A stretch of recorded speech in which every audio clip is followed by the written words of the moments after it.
Welcome to the deep dive. Today we're looking at, well, a really extraordinary set of sources. Absolutely. We've got an academic manifesto, a pretty sharp rebuttal from colleagues, and then something completely different, a gossip column. Exactly. It's all centered around language, intellectual property, and a very, very public academic feud. And our goal here is to unpack these, well, wildly contrasting views.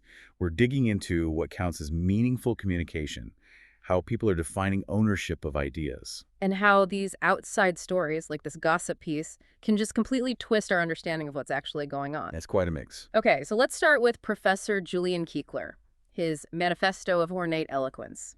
What's his core idea here? Well, Kiechler's argument is pretty radical. He insists that really complex, almost flowery language, his terms are grandiloquent and turgid prose, a Sesquipedalian style, isn't just about sounding fancy. Right, he thinks it's necessary, doesn't he? For getting at complex truths, what he calls epistemological reality. Precisely. And he really pushes back against simple, direct communication. He sees that as intellectual atrophy, even nascent naiance. Yeah. Basically, a sign of developing ignorance, lazy thinking. Wow. And then there are his invented words, magum umpus. Yes, magum umpus, an unstable temporal state of change, apparently, and pulchritudichimerism. Yeah. He doesn't see these as just made-up terms. He thinks they're vital. He calls them sui generis linguistic necessities, unique, essential words created to fill gaps or lacunae in our everyday language where, the right word just doesn't exist yet, in his view. So inventing words to fill perceived gaps, okay. But then he accuses his peers. Well, yes, the accusation. Yeah. He claims they're guilty of a plagiaristic coup de grace. Strong words, basically saying they're trying to steal his mirificent linguistic innovations and his whole way of thinking. A major claim of theft. But predictably, his peers didn't just sit back and take that. Their response, this tripartite refutation, it offers a completely different perspective on intellectual ownership, doesn't it? It really does. They basically flip the script. Take Professor Finchley Smythe. He just dismisses the whole idea of theft. How so? He calls it a prokismet, sort of a natural outcome of their collaborative field. Words, especially neologisms like these, are like gongoozler fardels, these shared burdens or curiosities that just travel instantly between them. So using each other's new words isn't stealing. No, for him, it's a high-level convivial syzygy, a kind of productive intellectual alignment, a beneficial coming together. Okay, that's one view. Then Professor Quibbleton weighs in. Right. Quibbleton suggests all their arguments, their peripatetic pugnacity, these academic fights, and even the lawsuits. It's actually a good thing. Good thing. How? He calls it mutually assured intellectual largesse. Basically, a quiet, forward-looking way, a taciturn and prospective form of intellectual stipulation to sort out who really owns these valuable new words. So the fighting itself is part of establishing value and ownership.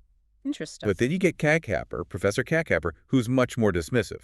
Yeah, he doesn't pull any punches, does he? It's not at all. He calls Kiechler's neologisms insipid poppycock and flummery, just nonsense. He even calls Kiechler a dandyprat, a silly, pretentious person. Ouch. And they end by saying they'll essentially erase him. Pretty much. They'll eschew his name from our academic parlance, effectively kicking him out of their intellectual circle. So a huge clash. Kiechler demanding complexity, claiming theft. His peers redefining ownership as collaboration or symbiosis, while also calling his work nonsense. It seems like a clear academic fight. Until you bring in the third source. Right. This is where it gets really strange. Ophelia Oglethorpe's gossip column for the Unreal Hubbuzz. The title says it all.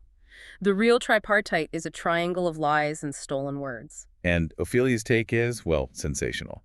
She claims the whole academic argument is just a jejune cover, a childish distraction. For what? For a secret love triangle involving Professor Catcapper, the one who called Kiechler a dandyprat, and get this, pop stars Wiebe Kankles and Lacia Crunk. Seriously. So it's not about words at all, it's about romance. According to Ophelia, yes. Much less about epistemology, much more about celebrity entanglement. And she doesn't stop there, does she? She makes broader claims about plagiarism. No, she goes bigger. She accuses Finchley Smythe, Professor Finchley Smythe, of being behind widespread plagiarism across the entertainment industry. Citing specific examples. Yes, like Karen Felcher's movie title, The Multitudinous Muddle, which Ophelia claims was ripped off from a private concept. Okay, this is getting complicated, but there's one final twist in Ophelia's column. The ultimate twist. Ophelia claims another academic, Professor Flibert Snood, actually engineered this whole mess, this gongoozler fartle of a scandal, Engineered it. Why? as a piece of performance art, designed apparently to expose intellectual fartalism, the hypocrisy and burden of intellectual posturing from everyone involved. Yeah. Keeler, his peers, maybe even the pop stars, who knows? So the whole thing could be a setup, an elaborate hoax. That's Ophelia's explosive conclusion. Okay, so after all that, what are we supposed to make of this? For you listening, we've seen just completely different ideas about what's original, what's plagiarism, even what good communication is. Exactly. From Keekler's really dense, ornate eloquence to the academics arguing about words being like shared organisms. Right, there's symbiogenesis, Hmm. all the way to a secret love triangle, and maybe even a giant performance art piece. It forces you to ask some fundamental questions, doesn't it? Is Yeah. complex language always better? Where's the line between collaborating and stealing? And maybe crucially, how much does a sensational story like a gossip column affect how we see the truth in these kinds of intellectual fights, whether it's in the university or Hollywood? It really muddies the waters. So we leave you with this thought. In this multivia scientia, this world of many paths to knowledge, full of conflicting information, who actually gets to decide what's unassailable truth, what's just borrowed, and what is genuinely, originally yours? Something to think about. Yeah. Until next time.